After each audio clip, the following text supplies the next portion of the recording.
guys, it's Taylor Fabus from Michigan State University Extension here at the MSU Horse Teaching and Research Center. We're going to talk about some of the features of our stalls, more specifically some of the footing that we have in our stalls.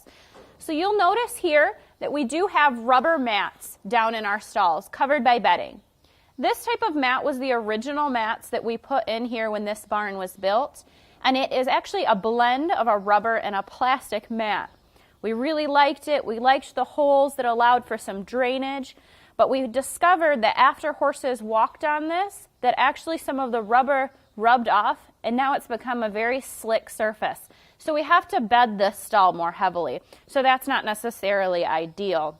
Another trouble that we had with this type of stall mat is that it did allow for heaving of the stall mats. You'll notice that there's kind of a ridge here, and that's because some dirt and shavings were able to work themselves underneath the mat, and it's no longer a smooth, continuous surface.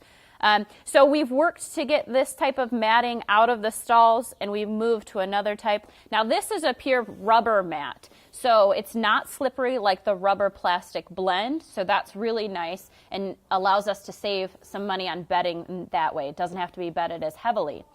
Another thing about this, what we were very, very careful about when we put down these mats is that they were level. So you really have to take care of the ground underneath the matting to make sure that your mats have longevity.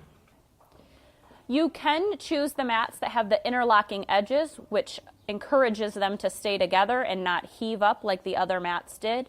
Something that you need to be very careful of and that we spend a great deal of time on here is making sure that these mats go all the way to the edges and the corners of the stalls so that they will stay flat and stay where we put them right from the beginning.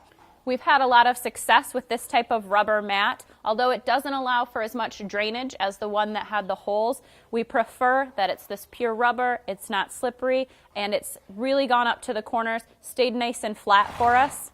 So hopefully this information will be helpful if you're putting in some new stalls or new footing in your stalls, and this will help you save not only the flooring but also the bedding and keep your stalls nice and level for your horses.